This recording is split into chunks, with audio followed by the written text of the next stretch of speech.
in the water here. And remember they have sensors to triangulate the position. See how he appeared directly under it? And that's with no visual range. And he's had a little bit of sun this morning, a little bit.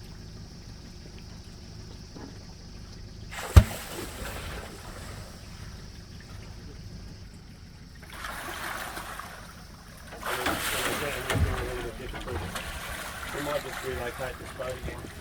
Just getting back in that's a younger male. If he sees that, he's going to go for it and kill it, try to kill it. So he sees it, and we don't want him to go. Now the kites, they've been ready. So he really wants to get that crocodile on the other side.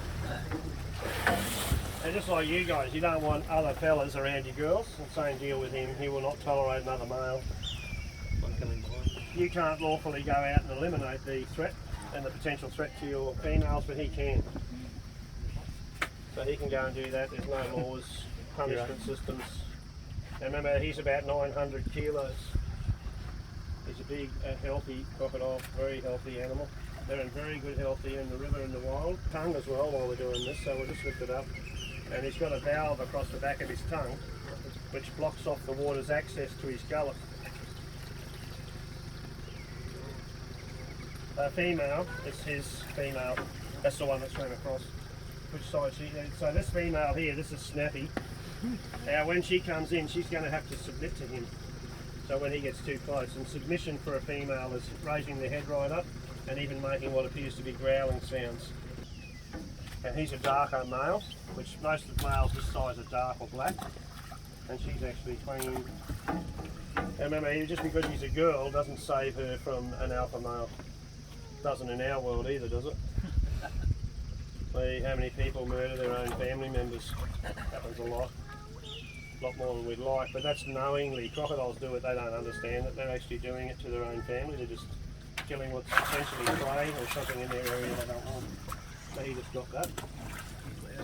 She doesn't want to come in any further.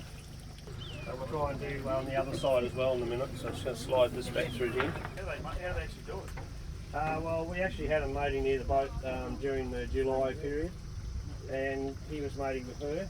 And what they do is it's actually a very sensual thing to watch, because whispering sweet nothings in your ear. And eventually they get kind of, if you want to have any kind of emotion, which crocodiles don't have any emotions, then that's about as emotional as they get. So they don't have the part of the brain that gives them emotions. So when it comes to the sex thing, it's all about restraint. So there's certain chemicals that restrain their aggression towards females at that time. Now he's got 20 to 50 girls. He's got a few.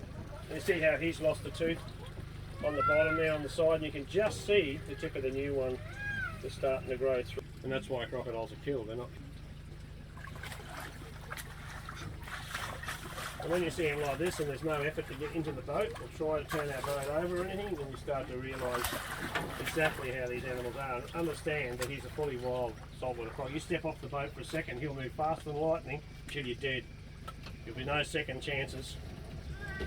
His bite force was tested at almost up to 3 metric tonnes a square inch. The tea leaves in the water, it turns that orangey brown colour. Well, that's the tannin in the tea leaves. And here all the leaves produce tannin, that's why their teeth are all orange. Now, the only time you're ever going to see a boy and a girl together outside the mating is like that younger male. That's why you've got to remember they're all around the boat all the time. So now let's stick your bits out. Now she's going to submit to him. That's the head lifting. And we've got the young male there too, which is trying to get some food, but he's running a huge risk. He's already missing a back leg and half his front leg. Been bitten off by a crocodile, screwed off actually. I'm going to swap sides with the pole. You're right. I'll try not to bang you around. She'll come in again. Going to see a bit more of his mass now. She comes in between, so she's right below you.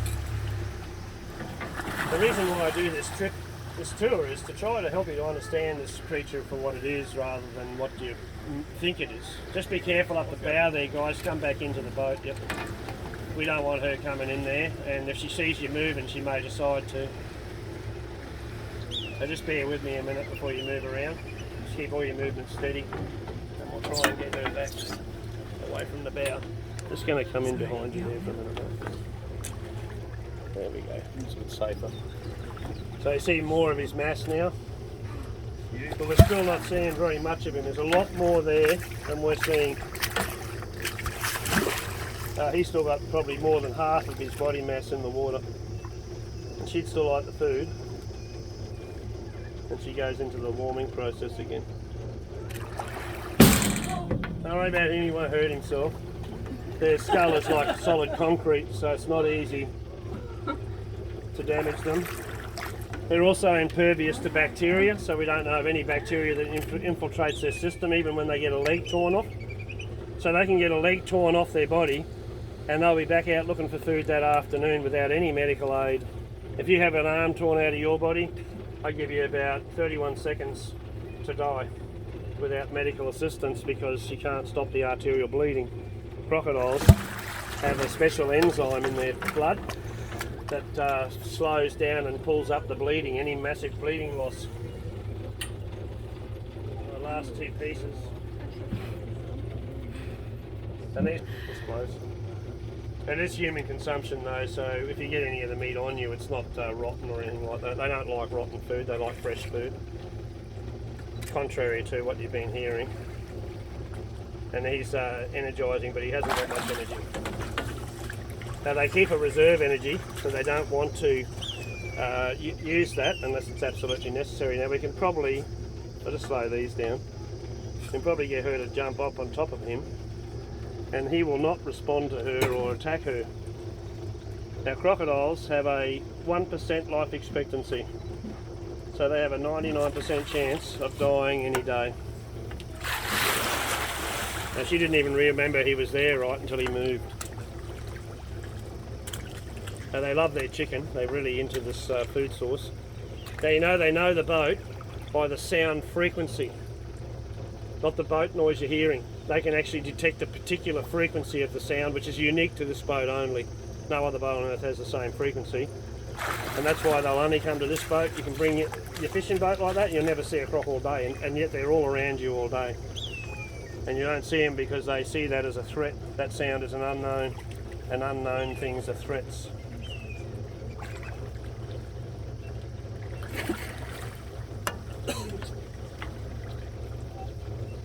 And lovely colours on her. She's about a $40,000 crocodile for her body parts. See, when people talk about crocs, all they can see is a dollar sign above them all. I reckon if you want crocodile handbag, one bloke one day said he wanted a waistcoat made out of her. So I took my knife out and I said, take my knife, you go over the side, you win. I'll make you the waistcoat myself, I'm pretty good at leather work. But otherwise, what's the point in just buying it in a shop? It just makes you nothing. You still haven't achieved anything, so you're no greater than you were before. Because you spent 10 grand on a purse or something.